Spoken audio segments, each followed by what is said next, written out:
पितृदेवो भव। दीपावली सर पर आ चुकी है। कल धनतेरस होने वाला है। भगवान धनवंतरी की पूजा होगी। दीपावली के दिन माँ लक्ष्मी और गणपति जी की पूजा होगी। इन्हीं के बीच आते हैं वो देव जो कई बार अछूते रह जाते हैं, कई बार अनसुने रह जाते हैं। मैं बात कर रहा हूँ हमारे आराध्य, हमारे देव, हमारे पितरों की। जहाँ एक और गौरी गणेश, जहाँ एक और लक्ष्मी जी की पूजा होती है, वहाँ कहीं न कहीं दरकिनार कर दिए जाते हैं पितृ। घर पे पितरों के तस्वीर पे माला चढ़ाने से बढ़िया है कि महीने में 1 या 2 बार पितरों को याद कर लिया जाए। दीपावली से शुभ समय यह नहीं हो सकता है। आइए इस दीपावली हम लोग प्रण लें कि अमावस के अमावस हम एक दिया पितरों के नाम जरूर जलाएं, ताकि हमारे घर में यश, वैभव, समृद्धि, सुख, शांति बनी रहे। इस दिवाली आपके आसपास कोई भी ऐसा जलाशय, कोई भी ऐसा तालाब या कोई भी ऐसी नदी हो, वहां पर जाने की कोशिश करें यदि संभव हो तो। अगर संभव ना हो तो अपने घर में जहां पे भी आप पानी पीने का पात्र रखते हो, उसके आसपास एक दिया अपने पितरों के नाम जलाएं और उन्हें वहां से प्रणाम करें, ताकि आपके पितर आपको आशीर्वाद दे सके। हर शुभ काम करने से पहले पितरों का आशीर्वाद बहुत ही ज्यादा जरूरी है। अभी हाल ही में मैं बिहार में भ्रमण कर रहा था। वहां पर एक कहावत सुनी कि घर के देवता लल काटे और पूरी खाए बहिन पा। इसका मतलब यह है जो आपके घर के लोग हैं उनके हिस्से में कुछ भी नहीं आ रहा और बाहर के लोग मिष्ठान खा रहे हैं आपके द्वारा। पितरों का हमारे जीवन में बहुत ही ज्यादा महत्व है। आपने सुना होगा कई बार ऐसा होता है कि लोग पितृ दोष से ग्रसित होते हैं। बड़े बड़े आचार्य, बड़े बड़े पंडितों के पास तांता लगा रहता है सिर्फ और सिर्फ पितरों को मनाने के लिए।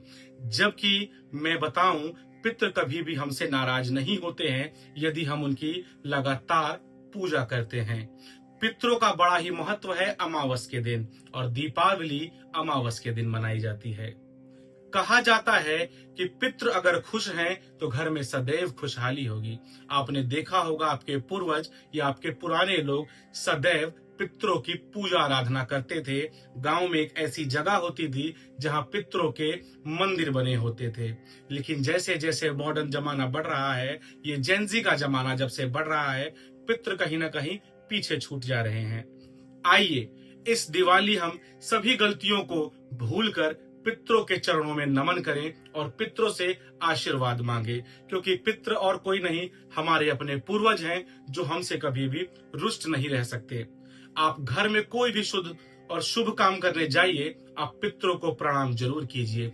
इस दिवाली से एक नियम बनाइए, हर अमावस को एक दीप अपने पितरों के नाम जरूर जलाइए, क्योंकि अगर पितृ प्रसन्न हैं तो महादेव प्रसन्न हैं, और अगर पितृ रुष्ट हैं तो महादेव रुष्ट है। कोई भी पूजा हो, कोई भी शुभ कार्य हो या कोई हो त्योहार, पितरों के पूजन के बिना, पितरों के आशीर्वाद के बिना वह पूजा, वह अनुष्ठान अधूरा है। दीपावली बीत जाएगी, रह जाएंगे हमारे बीच हमारे पितृ। तो ये ठानिए, यह प्रण लीजिए कि आज से महीने में कम से कम जब भी अमावस आता है, हम एक दिन पितरों को याद करें, ताकि उनका आशीर्वाद हमेशा हमारे ऊपर बना रहे और हम सभी प्रकार के काल दोष, सर्प दोष और पितृ दोषों से दूर रहें। अब बात करते हैं दीपावली पे पितरों का क्या महत्व है।